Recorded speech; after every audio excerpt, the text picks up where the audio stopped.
একথা শুনে রাজা সাবিত্রীকে বললেন, শুনলে তো, এইরূপ অল্পায়ু আসন্ন মৃত্যু সম্ভব বরের সঙ্গে তোমার বিয়ে কোনো মতে হবে না। তুমি সত্যবানকে মন থেকে সরিয়ে দাও। জন্ম মৃত্যু বিবাহ বলতে না পারে বরাহ। সাবিত্রী বললেন, বাবা, আমার একবার মাত্র পতি নির্বাচনের অধিকার আছে। সত্যবান অল্প আয়ু হোক বা আসন্ন মৃত্যু সম্ভবাই হোক, আমি মনে মনে সেই সাধু চরিত্র বীরকেই পতিরূপে বরণ করেছি।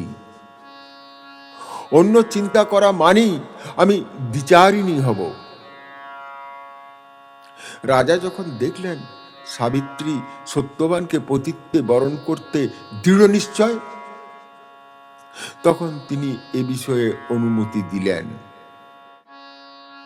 সাবিত্রী সত্যবান যথাবিধানে বিবাহিতা হয়ে পতির সঙ্গে বাস করা এবং শ্বশুর শাশুড়ির সেবার জন্য রাজপ্রসাদ ছেড়ে অরণ্যের আশ্রমে উদ্দেশ্যে যাত্রা করলেন। সত্যবানের ঠিক কোন দিন দেহ ত্যাগ হবে সেটি নারদের কাছে সাবিত্রী শুনেছিলেন, কিন্তু তিনি সত্যবানকে এ বিষয়ে কিছু বললেন না। প্রতিদিন সত্যবান গভীর অরণ্যে গিয়ে ফল মূল জোগাড় করে আনেন। সাবিত্রী রান্নাবান্না করে গৃহের কাজকর্ম করে বৃদ্ধ শ্বশুর শাশুড়ির সেবা করেন।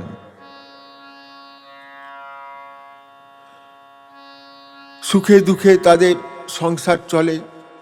সত্যবানের মৃত্যু যখন আর মাত্র 3 দিন বাকি, তখন সাবিত্রী কঠোর ব্রত গ্রহণ করলেন। উপবাস থেকে রাত্রি জেগে স্বামীর শুভ কামনায় ব্যাকুল হয়ে দেবতাদের কাছে প্রার্থনা করছেন। সকলকে লুকিয়ে কত যে চোখের জল মুছেছেন, কে তার ইয়ত্তা করবে?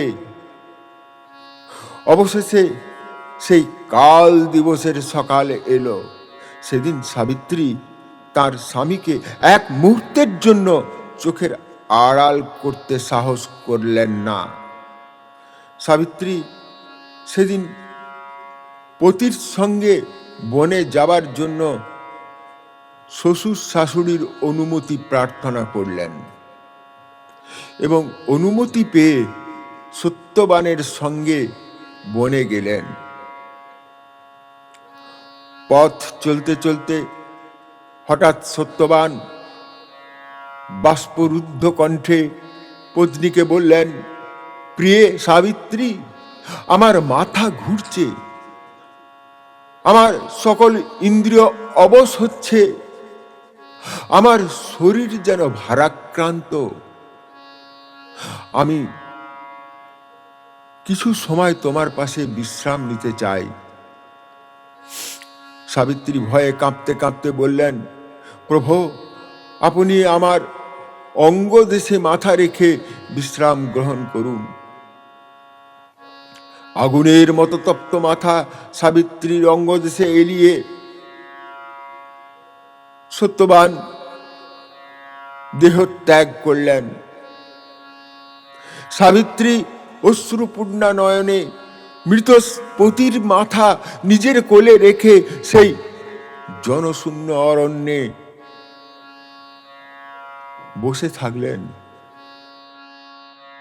কিছুক্ষণ পরই যমদূতরা সত্যবানের সূক্ষ্ম দেহ নিয়ে যাবার জন্য উপস্থিত। কুম্ভ যেমন জলের ভিতর জলঘর, আত্মা তেমন শরীরের ভিতর সূক্ষ্ম দেহ। তারা দেখল মৃত পতির মাথা পত্নীর কোলে। যমদূতরা কাছেই আসতে পারল না। সাবিত্রী চারপাশে যে অগ্নিগণ্ডি রয়েছে তারা তার ধারে পাশে আসতে পারল না। যমদূতরা সত্যবানের আত্মা আনতে না পারার কারণ যমরাজকে জানিয়ে দিলেন। মৃত ব্যক্তির বিচারক যমরাজ স্বয়ং আসলেন। যমরাজ দেবতা, তাই সাবিত্রীর অগ্নিগণ্ডি সহজেই ভেদ করার অধিকার তাঁর আছে। তিনি সাবিত্রীকে বললেন, মা, তুমি এই সব দেহ পরিত্যাগ করো, কারণ মর্ত মাত্রকেই মরতে হয়, এটাই বিধির বিধান।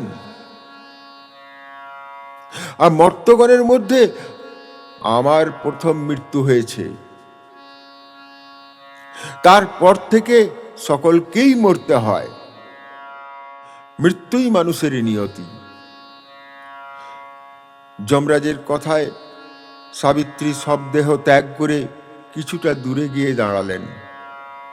তখন যম সত্যবানের দেহ থেকে জীবাত্মা বের করে নিয়ে স্বধামের অভিমুখে যাত্রা করলেন।